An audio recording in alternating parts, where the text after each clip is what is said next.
नमस्कार, स्वागत है आप सभी का। आज के इस लेक्चर में हम लोग उत्तर प्रदेश का करंट अफेयर्स जनवरी से लेकर और मार्च तक, यानी जनवरी, फरवरी, मार्च 2022 के शुरुआत के 3 महीने का पूरा उत्तर प्रदेश से संबंधित जो समसामयिक घटनाक्रम है उसको हम इसमें कवर करने जा रहे हैं। और एक साथ जो है इसमें लगभग हम 100 महत्वपूर्ण फैक्ट्स के बारे में जानेंगे जो आपके आने वाली परीक्षाओं के लिए बहुत महत्वपूर्ण है। तो शुरुआत करते हैं। आगे बढ़ने से पहले मैं आपको बता दूं कि उत्तर प्रदेश लोक सेवा आयोग की समीक्षा अधिकारी, सहायक समीक्षा अधिकारी परीक्षा के लिए 2022-23 का जो बैच है, जिसको हम फाउंडेशन बैच कहते हैं, इसमें प्रीलिम्स प्लस मेंस या केवल प्रीलिम्स, जैसा भी आप लेना चाहें, हमारा बैच ऑलरेडी चल रहा है। और इस बैच के माध्यम से हम आने वाली समीक्षा अधिकारी, सहायक समीक्षा अधिकारी परीक्षा की लगातार तैयारी करा रहे हैं और अभी से करा रहे हैं, जिससे आपका बेसिक कॉन्सेप्ट जो है बिल्कुल बेसिक से आप जो है चीज़ों को सीख पाएँ, समझ पाएँ। मेंस का भी अभ्यास साथ में करते रहें, क्योंकि प्रीलिम्स पास होने के बाद जो लोग मेंस की तैयारी करते हैं उनके सामने बहुत ज़्यादा दिक्कतें आती हैं। तो इसी जो है गोल को लेकर, इसी जो है विज़न को लेकर हम जो है ये बैच संचालित कर रहे हैं। और निश्चित रूप से इस वर्ष 2022 के जो है 3rd क्वार्टर तक जो है पूरी संभावना है कि इसकी ARO 2022 के लिए जो है फॉर्म आ जाएगा। तो उसकी तैयारी आप अभी से स्टार्ट कर सकते हैं। उसके लिए आपको 9506742546 पर व्हाट्सएप करना है, ARO फाउंडेशन कोर्स लिखकर। आप कॉल भी कर सकते हैं, आपको जो है सारी जानकारी वहाँ पर प्रोवाइड करा दी जाएगी। तो चलिए शुरू करते हैं। तो सबसे पहले शुरुआत करते हैं रामसर स्थलों के बारे में। लगातार जो है भारत में नए नए रामसर स्थलों को मान्यता दी जा रही है। उसी क्रम में जो है अभी 2 नए रामसर स्थल घोषित हुए हैं। इसमें एक उत्तर प्रदेश का है, एक गुजरात का। बस आपको यही याद रखना है मुख्य रूप से। तो खिजादिया और बखीरा, इसमें से खिजादिया कौन सा है? खिजादिया जो है गुजरात में जो है एक पक्षी अभयारण्य है, उसको जो है इस सूची में जोड़ दिया गया है, रामसर स्थलों की सूची में। और उत्तर प्रदेश में बखीरा वन्यजीव अभयारण्य है। बखीरा आप लोग जानते होंगे कहाँ पर है। बखीरा पक्षी विहार के रूप में ज़्यादा जो है मशहूर है। ये संत कबीर नगर, जिसका पुराना नाम खलीलाबाद हुआ करता था, उसमें जो है बखीरा वन्यजीव विहार है, उसको भी रामसर स्थल घोषित कर दिया गया है। तो इससे पहले 47वां जो रामसर स्थल था, ये 49वां हो गया टोटल जो है अब। तो इससे पहले जो 47वां था वो भी उत्तर प्रदेश के हैदरपुर वेटलैंड में था। तो बस इतना ही आप याद रखें, इतना पर्याप्त है आपके लिए। जो है जगह आपको पता होनी चाहिए और क्रम पता होना चाहिए। ये बखीरा वन्यजीव अभयारण्य के बारे में थोड़ा सा जो है डिटेल है, क्योंकि यूपी से रिलेटेड एग्जाम्स में कुछ पूछा जा सकता है। तो ये भारत में सबसे बड़ा प्राकृतिक बाढ़ मैदान आदि भूमि है। ये इसकी विशेषता है। बाढ़ मैदान आदि भूमि नदी घाटी का वह हिस्सा होता है जो समय समय पर पानी से भर जाता है। ये जो है गोरखपुर के पश्चिम में संत कबीर नगर जिले में स्थित है। और यहाँ जो है पक्षियों के लिए प्रजनन स्थल और प्रवासी पक्षियों की संख्या के लिए एक मंचन स्थल है। यहाँ से आराम से इनको लोग देखते हैं, बर्ड वाचिंग करते हैं। बहुत सारी और भी विशेषताएं हैं जो आप यहाँ पर पढ़ सकते हैं। आगे बढ़ते हैं। अगला जो है IIT कानपुर से रिलेटेड है हमारा करंट अफेयर्स। ये इसमें क्या है कि IIT कानपुर जो है ये ड्रोन उड़ाने वाले ऑपरेटर्स को तैयार करेगा। IIT कानपुर जो है ड्रोन के क्षेत्र में काम कर ही रहा है। और अभी हाल ही में आपने पढ़ा होगा पेपर में, यहाँ पर ड्रोन के लिए एक स्पेशल सेंटर ही बनने जा रहा है, जो पूरी ड्रोन पे रिसर्च होगी। यहाँ पर ड्रोन की मैन्युफैक्चरिंग भी होगी। तो कुछ महीनों में IIT का एरोस्पेस इंजीनियरिंग विभाग ड्रोन ऑपरेटर तैयार करने के लिए एक प्रमाण पत्र कोर्स शुरू करेगा, यानी सर्टिफिकेट कोर्स शुरू करेगा, जिसके माध्यम से ड्रोन ऑपरेटर्स लोग बन सकेंगे। तो ड्रोन ऑपरेटर्स का काम क्या होगा? ड्रोन उड़ाना। वो प्राइवेट भी हो सकते हैं और सरकारी वाले भी हो सकते हैं। आगे बढ़ते हैं।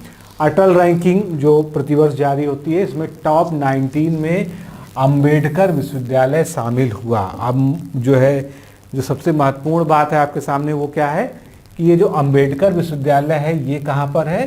तो ये उत्तर प्रदेश की राजधानी लखनऊ में है, इसीलिए आपको ये याद रखना है। आगे बढ़ते हैं। गणतंत्र दिवस की परेड 26 जनवरी को, उसमें सर्वश्रेष्ठ झांकी का पुरस्कार जो है उत्तर प्रदेश राज्य की झांकी ने जीता है, जो अपने आप में एक बड़ी उपलब्धि है और इसको आपको याद रखना होगा एग्ज़ाम के पॉइंट ऑफ व्यू से। और ये जो झांकी थी उत्तर प्रदेश की, ये किस थीम पर आधारित थी, ये भी आपसे पूछा जा सकता है। तो उत्तर प्रदेश की जो महत्वाकांक्षी योजना है, एक जिला एक उत्पाद, और इसके अलावा अभी काशी विश्वनाथ कॉरिडोर बना है, काशी विश्वनाथ धाम का पूरा रिनोवेशन हुआ है, तो काशी विश्वनाथ धाम ये भी जो है इसकी थीम में शामिल था। इसी में दूसरा स्थान किसको मिला, कर्नाटक को मिला, और तीसरा स्थान मेघालय को मिला। इतना याद रखिए, सफिशिएंट है। आगे बढ़ते हैं। उत्तर प्रदेश में जो एयरलाइंस है इनको सस्ता ईंधन मिलेगा, किस तरह से, ये पर्यटन विकास की रणनीति के अंतर्गत जो है सरकार ने एयरलाइन में इस्तेमाल होने वाले ईंधनों पर टैक्स घटाने का फैसला किया है। एयरलाइन टरबाइन फ्यूल पर लगने वाले वैट को 21% से 1% कम कर दिया गया है, जिससे पर्यटन जो है यहाँ पर और सुगम हो सके। इसके साथ ही जो है उत्तर प्रदेश सरकार ने कुछ और महत्वपूर्ण फैसले लिए हैं। उसमें नोएडा भवन नियमावली में बदलाव की मंजूरी, अब इंडस्ट्री को लाभ मिलेगा। उत्पादन निगम को जो है सस्ता कर दिया जा सकेगा। बिजली आपूर्ति के लिए बॉन्ड इशू किए जाएंगे, जिससे इन्वेस्टमेंट प्राप्त किया जा सके। ओबरा बी परियोजना से प्रदूषण कम करने के लिए FDG लगेगा, और शिव नाडर जो विश्वविद्यालय है इसको ऑटोनॉमस या स्वायत्त घोषित कर दिया जाएगा। अयोध्या में फैजाबाद अकबरपुर बसखारी मार्ग जो है, जिसको NH30 कहते हैं, इसके चौड़ीकरण का कार्य किया जाएगा। आगे बढ़ते हैं। अभी इस वर्ष का उत्तर प्रदेश का बजट नहीं आया है, लेकिन उत्तर प्रदेश के बजट से पहले जो है केंद्रीय बजट आता है, वो आ चुका है। तो केंद्रीय बजट 2022 में उत्तर प्रदेश को कितना शेयर मिला, ये आपसे पूछा जा सकता है। 2 लाख करोड़ से अधिक का शेयर मिला। 22-23 के लिए उत्तर प्रदेश को केंद्रीय करों में, यानी जो सेंट्रल टैक्सेज होते हैं उसकी जो है उसको सभी राज्यों में विभाजित किया जाता है। तो उसमें जो है 1,46,498.76 करोड़ रुपए मिले। इसके अलावा 15,003 करोड़ रुपए 15वें वित्त आयोग के माध्यम से मिले। इसके अलावा स्वच्छ भारत मिशन ग्रामीण व जल जीवन मिशन के अंतर्गत जो है प्रदेश में क्रमशः 1,900 और 12,000 करोड़ रुपए। तो अगर ये सब जो है अलग अलग जो है स्कीम्स में मिला लिया जाए तो लगभग 2 लाख करोड़ रुपए से अधिक का जो है केंद्र सरकार से, यानी केंद्रीय बजट से उत्तर प्रदेश को प्राप्त हो रहा है। इसके अलावा एक महत्वपूर्ण फैक्ट ये भी याद रखिए कि जो वर्ष 22-23 है, इसको एक वर्ष के रूप में घोषित किया गया है। उसका नाम क्या है, राष्ट्रीय मोटा अनाज वर्ष, क्योंकि मोटे अनाजों के उत्पादन को प्रोत्साहित करने के लिए ऐसा निर्णय लिया गया है। और इसकी जो ब्रांडिंग है राष्ट्रीय अंतर्राष्ट्रीय स्तर पर करने के लिए, उसके लिए उत्तर प्रदेश के बुंदेलखंड रीजन को चुना गया है। इसीलिए बुंदेलखंड में मोटे अनाज के उत्पादन को बढ़ावा दिया जा रहा है। वैसे भी पहले मोटे अनाज को जो है बहुत अच्छा अनाज नहीं माना जाता था, गरीबों का खाना माना जाता था। और आज जब जो है स्वास्थ्य की जो है समस्याएं लोगों के सामने बहुत ज़्यादा आ रही हैं, तब लोगों को समझ में आ रहा है कि मोटा अनाज जो है गरीबों का खाना नहीं है, ये स्वस्थ लोगों का खाना है। तो अब जो है लोग इसकी तरफ जो है स्वतः प्रेरित होकर बढ़ भी रहे हैं। आगे बढ़ते हैं। उत्तर प्रदेश की एक और उपलब्धि की बात करते हैं। जल संरक्षण के क्षेत्र में उत्तर प्रदेश को सर्वश्रेष्ठ प्रदर्शन के लिए पुरस्कार मिला है, और ये जो है पुरस्कार 5 श्रेणियों में प्रदान किए गए हैं, जिसका नाम है राष्ट्रीय जल पुरस्कार 2020। तो सर्वश्रेष्ठ राज्य श्रेणी में प्रदेश को प्रथम स्थान प्राप्त हुआ है, जो आपके एग्जाम पॉइंट ऑफ व्यू से सबसे इम्पॉर्टेंट है। राजस्थान को दूसरा और तमिलनाडु को तीसरा स्थान मिला है सामान्य श्रेणी में। मंत्रालय ने राष्ट्रीय जल पुरस्कारों की घोषणा 2018 में की थी, लगातार अब हो रही है।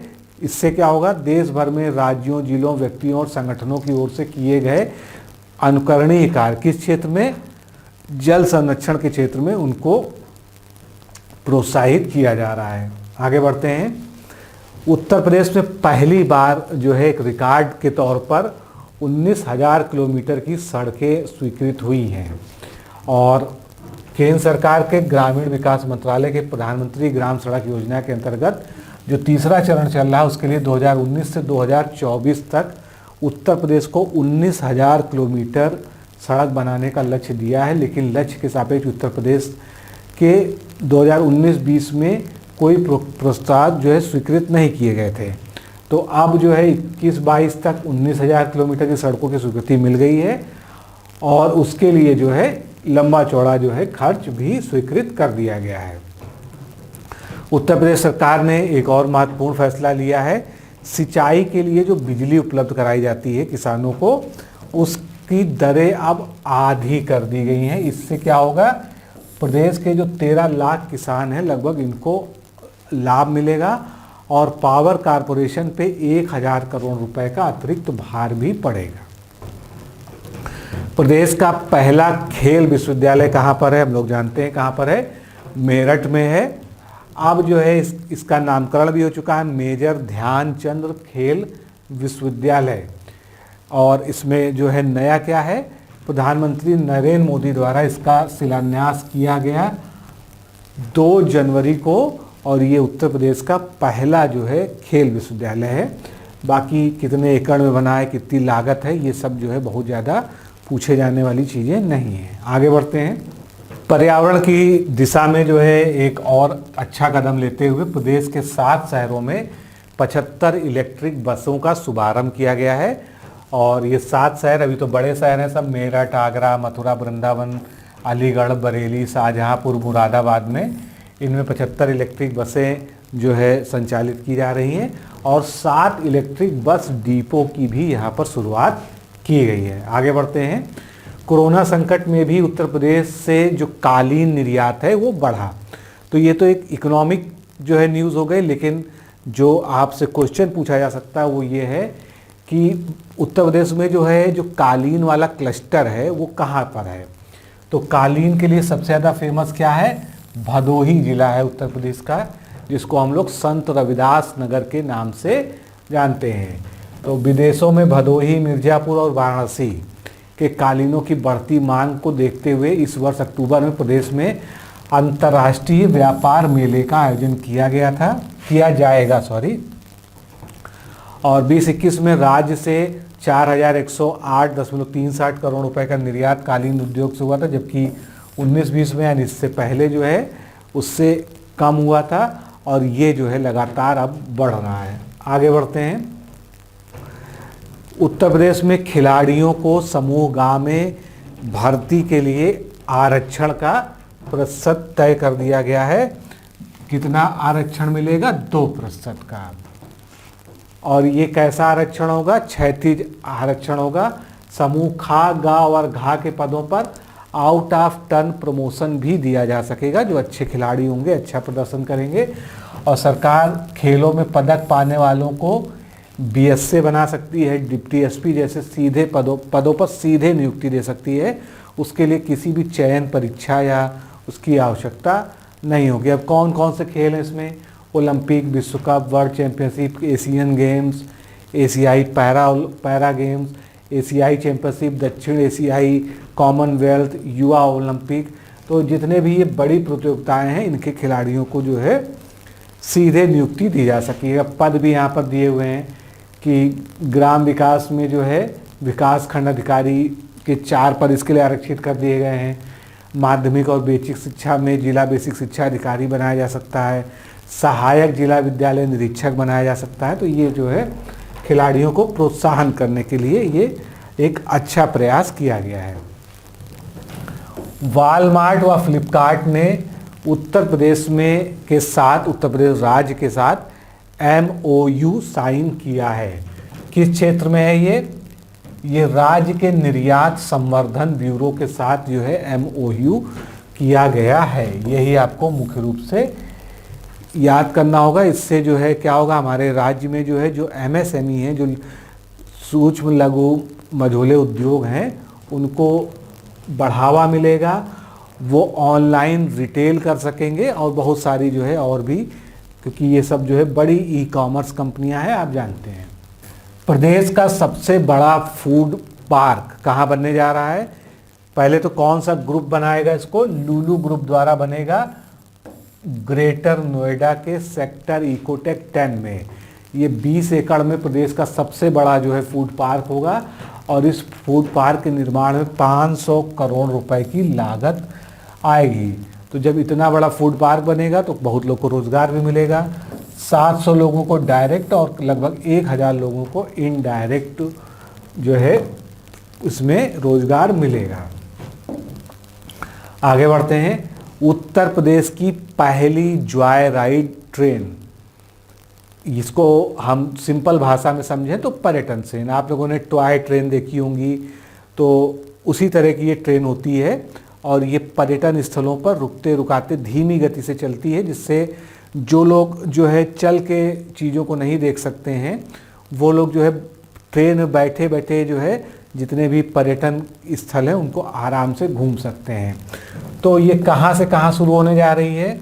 ये दुधवा टाइगर रिजर्व के से मैलानी कहाँ पर पड़ता है? ये लखीमपुर खीरी डिस्ट्रिक्ट में पड़ता है। तो दुधवा टाइगर रिजर्व के मैलानी से और बिछिया जो बहराइच में, इसके बीच जो है लगभग 107 किलोमीटर लंबे मीटर गेज मार्ग पर शुरू की जाएगी, जिसका शुरुआत हो चुकी है। अब इसमें पर्यटक जो है बहुत कम दाम पे जो है इस पूरे जो है Dudhwa national park, Pilibhit tiger reserve, ये साला जो फॉरेस्ट वाला एरिया है पूरा लखीमपुर और मैलानी के आसपास का, पीलीभीत का, उसके बीच से जो है गुजरेंगे। वहाँ पर उनको जो है पूरे वन्य जीव अभ्यारण्य को बैठ के देखने का जो है एक आनंद मिल सकेगा। आगे बढ़ते हैं। वाराणसी कृषि निर्यात हब यानी वाराणसी एग्रो एक्सपोर्ट हब 7 जनवरी 2022 को वाणिज्य मंत्रालय की शाखा जो एपेडा है, एपेडा का फुल फॉर्म आप लोग को पता ही होगा, agriculture and processed food product export development authority, इन्होंने उत्तर प्रदेश में संभावित जिलों की पहचान की ताकि उस क्षेत्र के निर्यात को बढ़ावा देने के लिए इसे वाराणसी कृषि निर्यात हब के तहत कवर किया जा सके। तो इसमें जो है मुख्य रूप से पूर्वांचल के क्षेत्रों को जो है कवर किया गया है। कौन कौन से? वाराणसी, मिर्ज़ापुर, प्रयागराज, आजमगढ़, गोरखपुर, गाजीपुर, बस्ती, चंदौली, जौनपुर और संत रविदास नगर। और यहाँ से बांग्लादेश को और बाकी देशों को जो है निर्यात का जो है प्रोसेस शुरू हो गया है। आगे बढ़ते हैं। उत्तर प्रदेश में अभी हम लोगों ने इलेक्ट्रिक बसों के बारे में पढ़ा था, वो 75 की बात थी। अब जो है 350 इलेक्ट्रिक बसों को शुरू करने के लिए फाइनेंस यानी वित्त पोषण का समझौता हुआ। किसके साथ हुआ है ये भी ध्यान रखिएगा। तो सरकारी क्षेत्र या सार्वजनिक क्षेत्र की पावर फाइनेंस कॉरपोरेशन ने उत्तर प्रदेश के 9 शहरों में 350 इलेक्ट्रिक बसों की तैनाती के लिए 275 करोड़ रुपए का उधार देने की घोषणा की है। देश में इलेक्ट्रिक वाहनों को बढ़ावा देने के लिए पीएफसी और ग्रीनसेल मोबिलिटी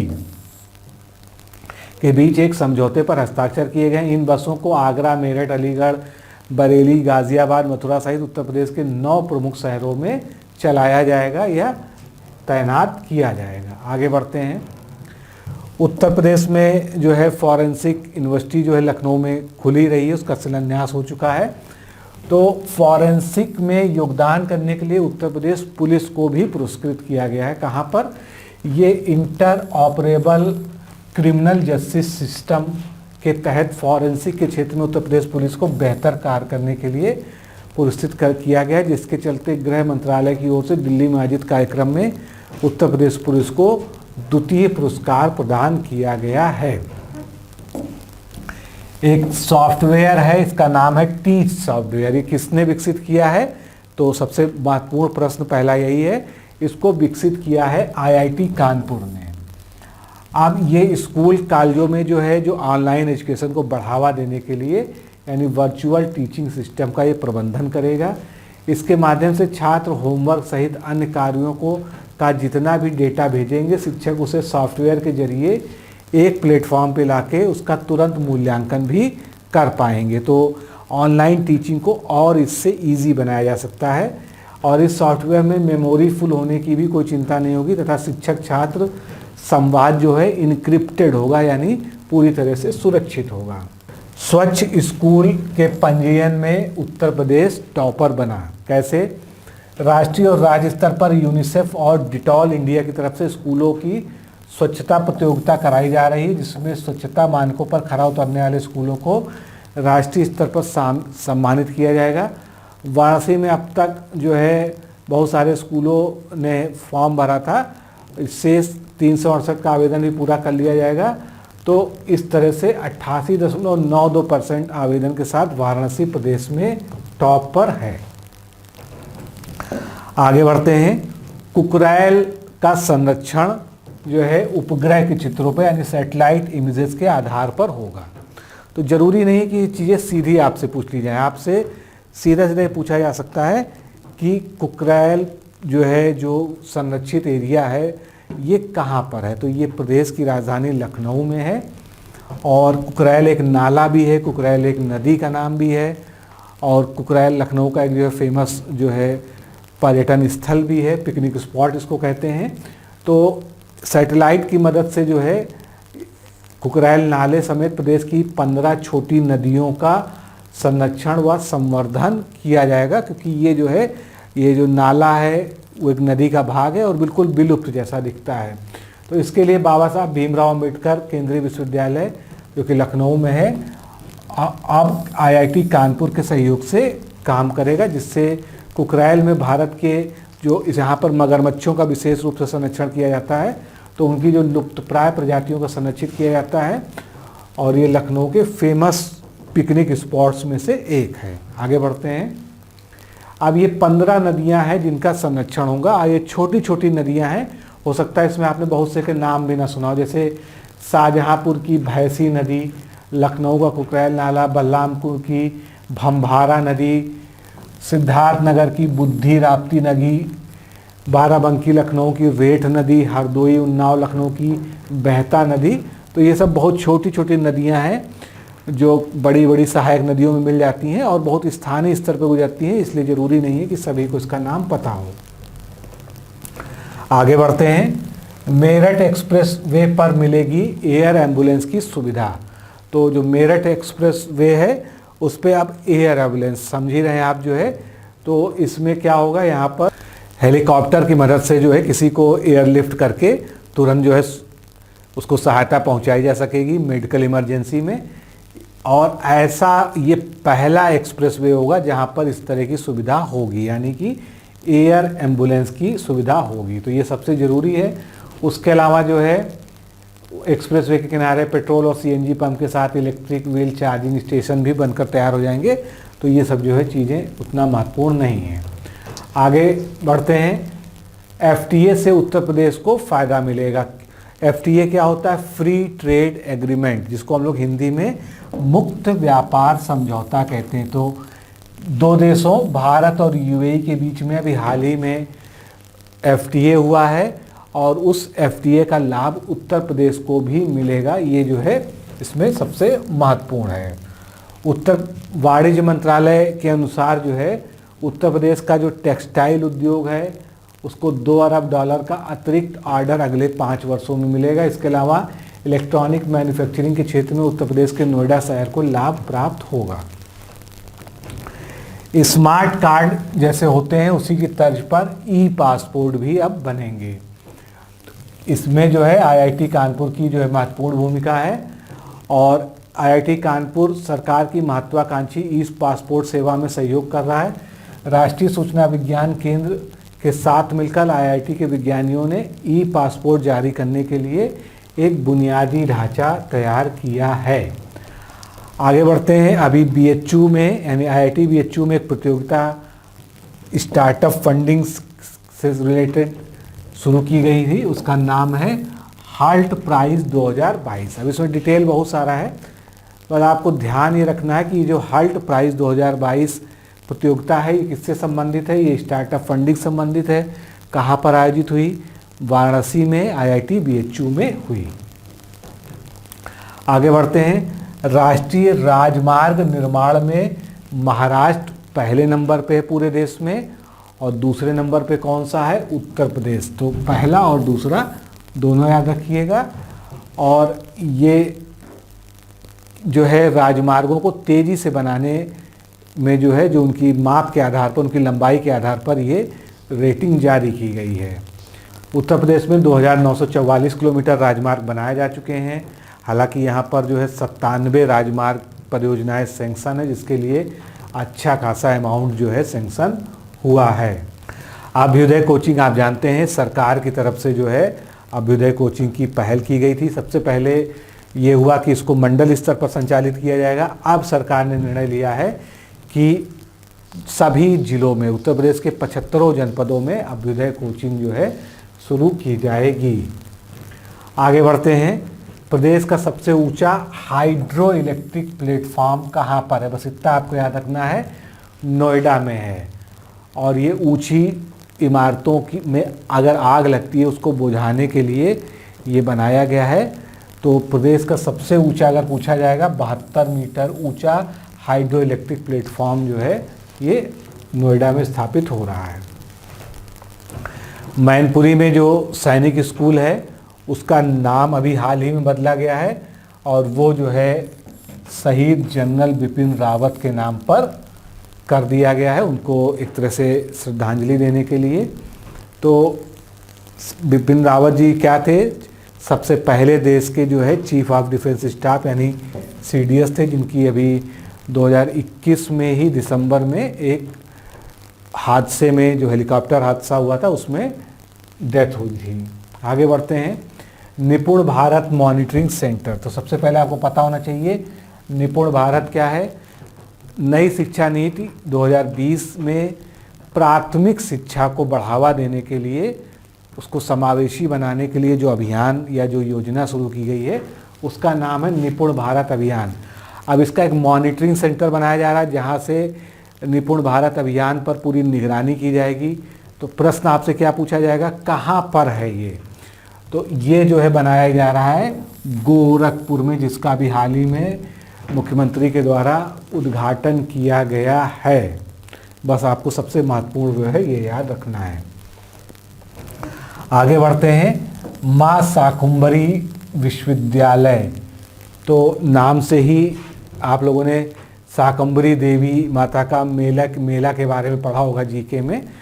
कहाँ पर होता है ये? सहारनपुर में। तो उसी से इसको रिलेट करके याद रखिएगा कि जो केंद्रीय मंत्री अमित शाह जी ने सहारनपुर में माँ शाकुंभरी देवी विश्वविद्यालय का भी हाल ही में शिलान्यास किया है, जो सहारनपुर जिले की सदर तहसील में बनेगी। अब इसमें बहुत सारी डिटेलिंग है, उसमें जाने की आवश्यकता नहीं है। आगे बढ़ते हैं। मथुरा के आसपास के 84 कोसी परिक्रमा मार्ग को राष्ट्रीय राजमार्ग अब घोषित कर दिया गया है अभी हाल ही में। उत्तर प्रदेश में नए इंटरनेट एक्सचेंज लॉन्च किए गए हैं। ये नए कितने हैं? तो 7 नए इंटरनेट एक्सचेंज हैं, और ये कहाँ कहाँ पर हैं? ये नोड्स आगरा, लखनऊ, कानपुर, प्रयागराज, वाराणसी, गोरखपुर और मेरठ। तो ये महत्वपूर्ण है। 7 जिले कौन कौन से हैं जहाँ पर नए इंटरनेट एक्सचेंज नोड्स लॉन्च किए गए हैं। इसी के साथ अब उत्तर प्रदेश में कितने इंटरनेट एक्सचेंज हो गए हैं ये भी याद रखिएगा। अब हो गए हैं 8। यानी ये जो शहर दिए इनसे पहले कहाँ पर था? गौतम बुद्ध नगर में था, जिसका मुख्यालय क्या है? नोएडा है। आगे बढ़ते हैं। ये 84 कोर्स वाला जो है हमने पढ़ ही लिया है। आगे गणतंत्र दिवस परेड की सर्वश्रेष्ठ झांकी पुरस्कार, ये भी हम लोगों ने शुरू में कवर कर लिया है। तो इसमें 4 फरवरी को जो है सर्वश्रेष्ठ झांकी का पुरस्कार जो है उत्तर प्रदेश की झांकी को मिला था। इसके बाद आगे बढ़ते हैं। उत्तर प्रदेश स्वस्थानीय मलिन बस्ती पुनर्विकास नीति 2021 सरकार द्वारा लॉन्च की गई है। इसकी नीति के अनुसार मलिन बस्ती का अभिप्राय या उसकी परिभाषा क्या होगी? उत्तर प्रदेश मलिन बस्ती क्षेत्र सुधार और निपातन अधिनियम 1962 की धारा 3 के अनुसार परिभाषित स्लम से है। इस नीति के अंतर्गत उसी बस्ती को मलिन बस्ती के रूप में मान्यता दी जाएगी जिनमें न्यूनतम 300 व्यक्ति निवास करते हों। बाकी और भी बहुत सारी शर्तें हैं, क्योंकि कोई भी नीति होती है तो अपने आप में पूरा एक कानून होता है, उसमें बहुत सारी बारीकियां होती हैं। एक और नया एक्सपेरिमेंट उत्तर प्रदेश में शुरू हो रहा है, हेलीकॉप्टर टैक्सी, जहां पर आप हेलीकॉप्टर की मदद से जो है एक शहर से दूसरे शहर में जा सकेंगे। तो इसको हम लोग हेलीकॉप्टर टैक्सी बोलेंगे। आगरा मथुरा से ये सबसे पहले शुरू की जा रही है और इन्हें PPP यानी पब्लिक प्राइवेट पार्टनरशिप के आधार पर शुरू किया जा रहा है। यहीं जो है जॉय राइड भी चलाने की योजना की जा रही है। मथुरा में गोवर्धन में इसे बनाया गया है और आगरा में भी ये बन चुका है। इससे क्या फ़ायदा होगा पर्यटन स्थलों पे कि पर्यटक जो है हेलीकॉप्टर में बैठे बैठे जो है आगरा जैसे पूरा घूमना है उनको, तो ताजमहल, सिकंदरा, फतेहपुर सीकरी मतलब सब बाहर से ही बैठे बैठे वो देख सकते हैं, जिनके पास ज़्यादा समय ना हो अच्छे से देखने का। आगे बढ़ते हैं। महिलाओं की सुरक्षा के लिए 3000 पिंक बूथ बनेंगे। तो आपने अपने शहर में पिंक बूथ देखा ही होगा, इनकी जो है संख्या और बढ़ाई जा रही है। इसके अलावा जो है एंटी रोमियो स्क्वाड जो पहले योगी सरकार ने शुरू किया था फिर से सक्रिय हो गया है। तो महिलाओं की सुरक्षा के लिए जितनी भी परियोजनाएं हैं उनको दोबारा से जो है शुरू किया जा रहा है और उनका एक्सटेंशन किया जा रहा है। अभी जो नवनिर्वाचित सरकार है उसने भी जो एक नया इनिशिएटिव शुरू किया है कि हर विधायक को एक बेसिक विद्यालय यानी एक सरकारी विद्यालय जो है गोद लेना होगा और उसकी पूरी रखरखाव की जिम्मेदारी वहाँ पर संभालनी होगी। आगे बढ़ते हैं। 2 अप्रैल से संचारी रोग अभियान का भी प्रदेश में शुभारंभ हो चुका है। मलेरिया, डेंगू, वायरल फीवर जैसी महामारियों पर प्रभावी नियंत्रण के लिए ये अभियान चलाया जा रहा है। इसमें घर घर जाकर जो है स्वास्थ्य कार्यकर्ता सर्वे करते हैं। उत्तर प्रदेश के पहले मेगा टेक्सटाइल पार्क में मिलेगा 1 लाख लोगों को रोजगार। तो ये जो पहला मेगा टेक्सटाइल पार्क है ये कहाँ पर बनेगा, ये भी जो है क्वेश्चन आपसे पूछा जा सकता है। तो अभी इसकी बिल्कुल फिक्स नहीं हुई है, लेकिन लखनऊ हरदोई के बीच में 1000 एकड़ की ज़मीन पर जो है ये प्रस्तावित है कहीं पर, और इसलिए हम ये भी नहीं कह सकते कि लखनऊ में होगा या हरदोई में होगा, तो ये आगे जल्दी खुलासा हो जाएगा। और PM मित्र योजना के तहत देश भर में इस तरह के 7 और मेगा पार्क बनेंगे। ये एक केंद्रीय परियोजना के तहत बन रहा है। उत्तर प्रदेश ने एक और नया रिकॉर्ड बनाया है, GeM portal, government e market plus, जिसका शॉर्ट फॉर्म है जेम। तो government e market plus portal जहां से सरकारी खरीद की जाती है, सभी विभागों को इसी से खरीदारी करनी होती है, उसमें उत्तर प्रदेश ने देश में नया रिकॉर्ड बना दिया है। पिछले 5 वर्षों में 20,462 करोड़ से अधिक की खरीदारी की है और पिछले 5 साल से जेम पोर्टल पर सर्वाधिक खरीदारी करने का रिकॉर्ड भी उत्तर प्रदेश के पास ही है। उत्तर प्रदेश में 10 अप्रैल से मिशन शक्ति का 4था चरण प्रारंभ हो गया। आप जानते हैं मिशन शक्ति महिला सशक्तिकरण, महिला सुरक्षा से संबंधित जो है अभियान है जो उत्तर प्रदेश में चलाया जा रहा है। तो इसका 3रा चरण शुरू हो गया है। इसमें बाजार में, विद्यालयों के बाहर, महिला विद्यालयों के बाहर पुलिस पूरी तरह से निगरानी करेगी। उसके अलावा एंटी रोमियो स्क्वाड वहाँ पर गश्त करेगा। तो ये सभी जो है महिला सुरक्षा से जुड़े हुए विभिन्न क्रियाकलाप हैं। 30 करोड़ वैक्सीनेशन का लक्ष्य भी उत्तर प्रदेश ने पार कर लिया है। वैक्सीनेशन में शुरू से ही सबसे आगे चल रहा था। अब जो है 30 करोड़ वैक्सीन, यानी इसमें first dose, second dose, booster dose सब जुड़ी हुई है। लेकिन ऐसा करने वाला जो है उत्तर प्रदेश पहला राज्य बन गया है देश का। चलिए अगला रिकॉर्ड देखते हैं। उत्तर प्रदेश जो है राज्य UPI के द्वारा, यूनिफाइड पेमेंट सिस्टम के द्वारा, यानी डिजिटल भुगतान में भी देश में सबसे आगे है। अब एक रिपोर्ट आई है जिसमें पिछले 9 महीने में बताया गया है कि उत्तर प्रदेश में 392 करोड़ डिजिटल लेन देन हुआ है, जिसमें से UPI का सर्वाधिक हिस्सा 142 करोड़ रुपए है। तो ये भी जो है महत्वपूर्ण है एग्ज़ाम पॉइंट ऑफ व्यू से। ये पूरा विवरण दिया हुआ है डिजिटल ट्रांजैक्शन और कितनी ज़्यादा वृद्धि हुई है पिछले वित्तीय वर्ष से, उसके बारे में दिया हुआ है। तो अगर हम देखें 20-21 में कितनी वृद्धि हो गई है, 106% की वृद्धि हो गई है। आगे बढ़ते हैं। किसानों को मुफ्त बिजली देने का भी सरकार ने वादा किया है और इस योजना के लिए 22,000 करोड़ रुपए का अतिरिक्त सालाना बोझ उत्तर प्रदेश सरकार पर पड़ेगा। उत्तर प्रदेश में कभी पूछा जा सकता है कि कितने विद्युत उपभोक्ता हैं, तो थोड़ा सा ये भी ध्यान रखिएगा, 3.06 करोड़ कुल विद्युत उपभोक्ता हैं, जिनमें से 13.16 लाख जो है नलकूप उपभोक्ता हैं। आगे बढ़ते हैं। उत्तर प्रदेश का पहला ईडब्ल्यूएस आरक्षण के बारे में आप लोग जानते हैं। ईडब्ल्यूएस वेलफेयर बोर्ड बनने जा रहा है और इसका ईडब्ल्यूएस वेलफेयर बोर्ड बन जाएगा जिस तरह से पिछड़ा वर्ग कल्याण आयोग है, अनुसूचित जाति अनुसूचित जनजाति कल्याण आयोग है, उसी तरह से ईडब्ल्यूएस जो है बोर्ड भी बनने जा रहा है। और ये जो है देखेगा कि नौकरियों में जो ईडब्ल्यूएस के लिए निर्धारित आरक्षण है उसका पालन जो है हो रहा है या नहीं हो रहा है। तो उसका पालन के लिए और समय समय पर ईडब्ल्यूएस वर्ग के कल्याण के लिए ये सुझाव भी उपलब्ध कराएगा। उत्तर प्रदेश में नई सरकार के आते ही एक नया ऐलान हुआ है, 812 नई एम्बुलेंस खरीदी जाएंगी।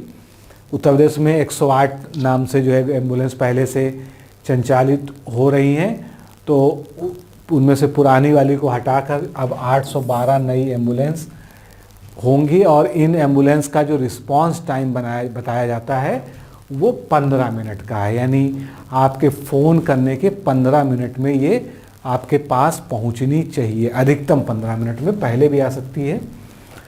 यूरेनियम से उड़ान भरने वाला एयरक्राफ्ट या यान पर शोध हो रहा है। कहाँ पर हो रहा है, बस इसको ध्यान रखिएगा। प्रयागराज स्थित मोतीलाल नेहरू राष्ट्रीय प्रौद्योगिकी संस्थान के जो रिसर्चर्स हैं वो कार्बन उत्सर्जन शून्य करने के लक्ष्य को पाने के लिए अंतरिक्ष यान का उड़ान तकनीक पर अध्ययन कर रहे हैं। अगर ये प्रयोग सफल हुआ तो जो लिक्विड हाइड्रोजन और लिक्विड ऑक्सीजन का मिश्रण से जो है अंतरिक्ष यान उड़ते थे, उसकी जगह जो है यूरेनियम की मदद से वो उड़ान भर सकेंगे। बनारस से गोरखपुर के लिए भी, भले ही बहुत ज़्यादा दूरी नहीं है, उसके लिए भी सीधी हवाई सेवा शुरू कर दी गई है और ये स्पाइस जेट जो एयरलाइंस है उसके माध्यम से शुरू हो गई है। उत्तर प्रदेश को परंपरागत चिकित्सा पद्धति का हब बनाया जाएगा। परंपरा चिकित्सा पद्धति जिसको लोग आयुष भी बोलते हैं, जिसमें आयुर्वेद, यूनानी, होम्योपैथी ये सब चीज़ें आती हैं। तो इसका जो हब बनेगा ये कहाँ बनेगा, किसके नियंत्रण में होगा, तो आप जानते हैं गोरखपुर में जो महायोगी गुरु गोरक्षनाथ आयुष विश्वविद्यालय है, इसी से पूरे प्रदेश के जितने भी आयुष या परंपरागत चिकित्सा पद्धति के सेंटर हैं उनको आपस में जोड़ा जाएगा। तो प्रदेश में लगभग 94 आयुष विश्वविद्यालय अभी क्रियाशील हैं, जिसमें से 67 आयुर्वेद के हैं, 12 होम्योपैथ के हैं और 15 यूनानी महाविद्यालय हैं। इन सबको एक ग्रुप करके उसका हब जो है गोरखपुर में बनेगा। आगे बढ़ते हैं। दुनिया के प्रदूषित शहरों में 22वें नंबर पर कौन सा शहर है, बनारस। ये अभी बहुत हाल की रिपोर्ट है, हालांकि ये हर 3 महीने पे आती रहती है, तो आप जब भी इस वीडियो को देख रहे हैं इसको एक बार जो है करंट डेटा से ज़रूर मैच कर लें। तो IQ एयर इंडेक्स रिपोर्ट के अनुसार बनारस दुनिया का 22वां और भारत का 8वां सबसे पॉल्यूटेड या प्रदूषित शहर है। बाकी के आप देख सकते हैं, गाज़ियाबाद की दूसरी रैंक है, जौनपुर की 5वीं रैंक है, बागपत की 10वीं है, वाराणसी की 22वें नंबर पे है। तो इस तरह से गाज़ियाबाद को भी आप देख सकते हैं, जौनपुर उससे भी ज़्यादा प्रदूषित है और उत्तर प्रदेश के कई सारे शहर जो है इस इंटरनेशनल रैंकिंग में शामिल हैं। पीपीपी मॉडल पर उत्तर प्रदेश में 16 नए मेडिकल कॉलेज स्थापित होंगे। अभी जल्दी जो है सरकार ने ये घोषणा की है। और ये जो है महाराजगंज, संभल के साथ साथ बागपत, बलिया, चित्रकूट, भदोही, हमीरपुर, हाथरस, महोबा, कासगंज, मैनपुरी, रामपुर, मऊ, संत कबीर नगर, शामली व श्रावस्ती जिलों में ये खोले जाएंगे। आगे बढ़ते हैं। पूर्वोत्तर में विलुप्त हो रहे केले को बचा रहे हैं लखनऊ के वैज्ञानिक। यानी नॉर्थ ईस्ट का जो केला है उस पर रिसर्च कहाँ हो रही है? इस समय लखनऊ में हो रही है। कौन सा केला है ये? केले की जो मालभोग और सबरी प्रजातियां हैं, इसको जीके की भी दृष्टि से ध्यान रखिए, पूछा जा सकता है सबरी किसकी प्रजाति है, तो आप कहेंगे केले की है। और इसका जो पनामा विल्ट रोग होता है ये भी महत्वपूर्ण है, आपसे पूछा जा सकता है किसका है, तो आपको बताना केले का रोग है ये। लखनऊ में वैज्ञानिक इसका बचाव कर रहे हैं। लखनऊ में जो है जो सेंट्रल सॉयल सैलिनिटी इंस्टीट्यूट है और उसके अलावा जो है केंद्रीय उपोष्ण बागवानी संस्थान है, इनके वैज्ञानिक जो है पनामा विल्ट डिजीज़ पर जो है काम कर रहे हैं, फ्यूजी कांट प्रयोग कर रहे हैं, जो काफ़ी सफल रहा है। जल संरक्षण में उत्तर प्रदेश को पहला पुरस्कार मिला है। उसके अलावा जो है राजस्थान दूसरे नंबर पे है और तमिलनाडु तीसरे नंबर पे है। ये भी जो है यहाँ पर याद रखिएगा। एथनॉल उत्पादन जो है, अभी जब कोरोना काल आया था तो सैनिटाइज़र बनाने के लिए जो है गन्ने से एथनॉल, और एथनॉल जो है पेट्रोलियम में भी मिक्स किया जाता है, तो उत्तर प्रदेश में लार्ज स्केल पे इसका उत्पादन शुरू हुआ था। तो इसी वजह से अब जो है उत्तर प्रदेश महाराष्ट्र के बाद जो है दूसरे नंबर पे आ गया है एथनॉल उत्पादन में। उत्तर प्रदेश में जो मदरसे संचालित होते हैं सरकार की सहायता वाले, उनमें अब राष्ट्रगान को गाना अनिवार्य कर दिया गया है। इसके अलावा बहुत सारे और भी बदलाव हुए हैं। आगे बढ़ते हैं। अभी जब जो है नई नई कैबिनेट बनी और नया मंत्रिमंडल बना, तो मंत्रियों को शपथ दिलाने के लिए भाजपा के विधायक रमापत शास्त्री को प्रोटेम स्पीकर बनाया गया था। प्रोटेम स्पीकर का कार्य जो है अस्थायी होता है, केवल शपथ ग्रहण कराने के लिए होता है। तो आपसे पूछ सकते हैं कि शपथ ग्रहण के लिए या प्रोटेम स्पीकर कौन बना था? रमापत शास्त्री। 10 लाख करोड़ का औद्योगिक निवेश जो है लक्ष्य रखा गया है। अगले 100 दिनों में एक भव्य ग्राउंड ब्रेकिंग सेरेमनी आयोजित की जाएगी, जैसा पहले भी हो चुका है प्रदेश की राजधानी लखनऊ में। और इसमें जो है बड़ी बड़ी इंडस्ट्रियल जो घराने हैं उनको बुलाया जाता है और इसका जो लक्ष्य रखा गया है कि 10 लाख करोड़ रुपए का निवेश उत्तर प्रदेश को इसके माध्यम से प्राप्त हो सकेगा। इसके अलावा रूरल मेट्रो चलाने का भी प्लान उत्तर प्रदेश में है। तो ये क्या होगी? ये बस होगी, ये कोई मेट्रो नहीं होगी। उत्तर प्रदेश राज्य सड़क परिवहन निगम ग्रामीणों की सुविधा के लिए गांव से महानगर तक रूरल मेट्रो बस चलाएगा। एक तरह से इंटरसिटी जो है बस होंगी। इसमें पहले चरण में रूरल मेट्रो की 900 बसें एनसीआर व आसपास के जिलों के ग्रामीण अंचलों से दिल्ली के लिए चलेंगी। उसके अलावा 300 बसें बुंदेलखंड, तीसरे चरण में 300 बसें पूर्वांचल के जिलों में चलेंगी। सतीश मगाना विधानसभा के निर्विरोध अध्यक्ष बने। पूछा जा सकता है क्योंकि नया नया जो है मंत्रिमंडल है, तो विधानसभा अध्यक्ष कौन बने हैं? सतीश मगाना। और ये जो है 18वीं विधानसभा के 23वें अध्यक्ष चुने गए हैं। यूनाइटेड किंगडम जो है उत्तर प्रदेश का अंतर्राष्ट्रीय साझेदार बनने के लिए तैयार है। ये जो है साक्ष्य संग्रह, फॉरेंसिक, साइबर सहित उत्तर प्रदेश की सुरक्षा क्षमता के विकास में सहयोग करेगा और 10 वर्षों का ये रोड मैप बनाया गया है। आगे बढ़ते हैं। देश में 21 नए सैनिक स्कूलों की मान्यता दी गई है, तो उसमें से एक उत्तर प्रदेश में स्थापित होने जा रहा है। विशेषता क्या है? ये पीपीपी मॉडल पर होंगे, यानी इसमें निजी निवेश भी लगेगा। और उत्तर प्रदेश में जो ये नया स्वीकृत हुआ है केंद्र सरकार के द्वारा, ये उत्तर प्रदेश के इटावा जिले में स्थापित होगा। बस ये महत्वपूर्ण है। 10 खरब डॉलर की अर्थव्यवस्था बनाने के लक्ष्य के लिए उत्तर प्रदेश में फाइनेंशियल कंसल्टेंट की नियुक्ति होगी। उत्तर प्रदेश ने जो है $1 ट्रिलियन इकोनॉमी का लक्ष्य रखा था। उस लक्ष्य को पूरा करने के लिए ही जो है योजना विभाग ने एक कंसल्टेंट की नियुक्ति के लिए टेंडर जारी किया है। और केंद्र सरकार का लक्ष्य आप जानते हैं $5 ट्रिलियन का है 2024-25 के वित्तीय वर्ष तक। उसी के तर्ज पर उत्तर प्रदेश ने $1 ट्रिलियन का जो है लक्ष्य रखा था। आगे बढ़ते हैं। स्टार्टअप मिशन के जरिए 10 लाख को रोजगार देने का उत्तर प्रदेश में जो है लक्ष्य रखा गया है। इसके लिए मंडल स्तर पर जो है 100 नए स्टार्टअप इंक्यूबेशन सेंटर बनाए जाएंगे और अभी उत्तर प्रदेश में 20 इंक्यूबेशन सिस्टम चल रहे हैं।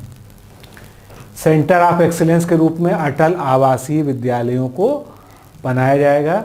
अटल आवासीय विद्यालय के लिए बहुत सारी जो है नई योजनाएं स्वीकृत की गई हैं।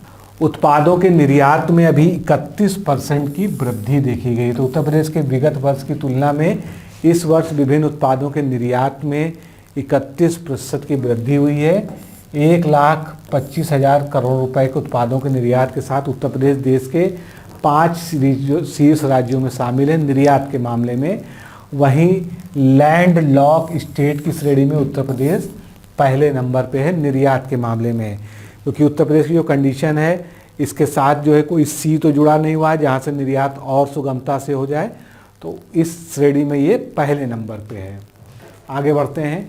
100% कागज़ से बनी बोतल से प्लास्टिक प्रदूषण कम कर होगा और ये जो इनिशिएटिव है ये नोएडा के एक निवासी हैं समीक्षा गनेरीवाल।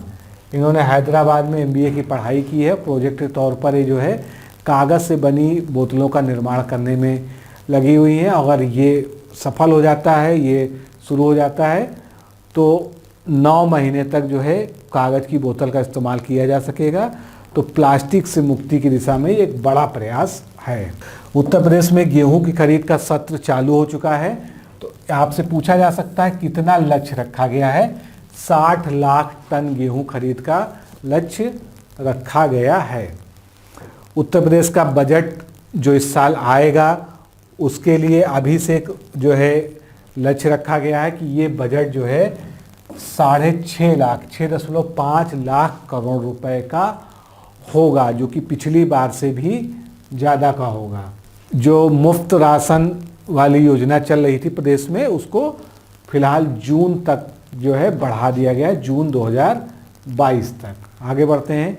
किसानों की आय को बढ़ाने के लिए एक नई योजना पर विचार चल रहा है और इसमें जो है विश्व बैंक के लीड कृषि विशेषज्ञ एंड्रयू गुडलैंड के बीच कृषि विकास और ग्रामीण उद्यम पारिस्थितिकी तंत्र सुदृढ़ीकरण परियोजना पर सहमति बनी है। इसके लिए प्रदेश सरकार जो है 3500 करोड़ रुपए खर्च करेगी, जिससे किसानों की आमदनी दुगनी की जा सके। उत्तर प्रदेश की 6 जातियों को ST में यानी अनुसूचित जनजाति में शामिल करने के लिए यहाँ से प्रस्ताव गया था, जिसके आधार पर लोकसभा में विधेयक पेश हुआ है। और ये 6 जातियाँ हैं गोंड, दुनिया, नायक, ओझा, पठारी और राजगोंड। उत्तर प्रदेश में एक नई जो है निर्यात नीति पे काम चल रहा है जो जल्दी ही सामने आएगी और इसमें जो लक्ष्य होगा वो 3 वर्ष में निर्यात को 3 लाख करोड़ रुपए तक करने का लक्ष्य रखा जाएगा। टीबी के लिए अभी तक जो है दवाइयाँ दी जाती थी, इंजेक्शन दिए जाते थे। अब टीबी के टीके का विकास भी हो रहा है, जो लखनऊ मेडिकल कॉलेज में जो इसके स्टेट टीबी टास्क फोर्स हैं उसके चेयरमैन के जो डॉक्टर प्रोफेसर सूर्यकांत साहब हैं उनके अध्यक्षता में इस पर काम चल रहा है। और वही जो है जो स्टेट टीबी टास्क फोर्स के अध्यक्ष हैं डॉक्टर सूर्यकांत, इनको फाउंडेशन लेक्चरर अवार्ड से अभी सम्मानित किया गया है। ये KGMU के हैं। आगे बढ़ते हैं। उत्तर प्रदेश में जो है नई सरकार का गठन हो चुका है, कामकाज चल रहा है, लेकिन इससे जुड़ी जो है कुछ चीज़ें आपसे एग्ज़ाम में पूछी जा सकती हैं। कुल महिला सदस्य कितनी हैं इस समय विधानसभा में? 47 हैं। भारतीय जनता पार्टी के 29 हैं। इसी 47 में समाजवादी पार्टी की महिलाएं हैं 14, भारतीय राष्ट्रीय कांग्रेस की 1, अपना दल की 3, तो इस तरह से ये 47 सदस्याएँ हो गई। आगे बढ़ते हैं। राज्यपाल आप सभी को पता है श्रीमती आनंदीबेन पटेल, मुख्यमंत्री का नाम भी पता है। संसदीय कार्य मंत्री सुरेश खन्ना हैं। विधानसभा अध्यक्ष हैं सतीश मघाना। नेता विरोधी दल हैं अखिलेश यादव जी। प्रोटेम स्पीकर हैं रमापत शास्त्री, जिनके बारे में आपको पहले बताया था। दलवार स्थिति जो कि पूछे जाने की बहुत न्यूनतम संभावना है, फिर भी आपको पता होना चाहिए। भारतीय जनता पार्टी को इस बार 255 सीटें जो है मिली हुई हैं। समाजवादी पार्टी को 111, अपना दल को 12, राष्ट्रीय लोकदल को 8, निर्बल इंडियन शोषित हमारा आम दल 6, सुहेलदेव भारतीय समाज पार्टी 6, भारतीय राष्ट्रीय कांग्रेस पार्टी को 2, जनसत्ता दल लोकतांत्रिक को 2 और बहुजन समाज पार्टी को 1। तो ये जो है दलीय स्थिति हो गई। फिर मंत्रिमंडल से बहुत सारे प्रश्न आ सकते हैं, लेकिन ज़्यादातर कैबिनेट पूछा जाता है। तो ये मुख्यमंत्री की प्रोफाइल है, बहुत सारे विभाग इनके पास हैं। केशव प्रसाद मौर्य जी और ब्रजेश पाठक जी ये दोनों उप मुख्यमंत्री बने हैं, और इनके पास जो है, जैसे अगर सबसे महत्वपूर्ण विभाग की बात करें तो जितना भी चिकित्सा स्वास्थ्य वाला है पूरा, वो उप मुख्यमंत्री ब्रजेश पाठक जी के पास है। और केशव प्रसाद मौर्य जी के पास बहुत सारे विभाग हैं। इनमें से सुरेश खन्ना पहले से भी वित्त मंत्री थे, तो उन्हीं को वित्त मंत्री बनाया गया है। सूर्य प्रताप शाही ये जो है कृषि मंत्री बने हैं। तो जो बड़े बड़े विभाग हैं उनका थोड़ा बहुत ध्यान रखिए। जल शक्ति मंत्रालय दिया गया है स्वतंत्र देव सिंह को। बेबी रानी मौर्य को जो है महिला कल्याण और बाल विकास एवं पुष्टाहार मंत्री बनाया गया है। लक्ष्मी नारायण चौधरी को गन्ना विकास एवं चीनी मिल। जयवीर सिंह को पर्यटन और संस्कृति मंत्री बनाया गया है। धर्मपाल सिंह को पशुधन, दुग्ध विकास, अल्पसंख्यक कल्याण, बहुत सारे विभाग मिले हुए हैं। तो इसमें जो मुख्य हैं वो देख लीजिए, जैसे जितिन प्रसाद हैं, लोक निर्माण विभाग मिला हुआ है। अरविंद कुमार शर्मा है, नगर विकास, शहरी विकास जो है। इसके बाद राज्य मंत्री स्वतंत्र प्रभार। तो ये पूरी लिस्ट याद करने की ज़रूरत नहीं है, आप जो है देख सकते हैं किसको क्या क्या मिला हुआ है। मुख्य रूप से जो बड़े विभाग हैं अगर पूछा जाता है तो उन्हीं से पूछा जाता है। तो आज के इस लेक्चर में दोस्तों हम लोगों ने करंट अफेयर्स 3 महीने का समाप्त किया यूपी उत्तर प्रदेश का। फिर मिलते हैं अगले लेक्चर में। नमस्कार, धन्यवाद।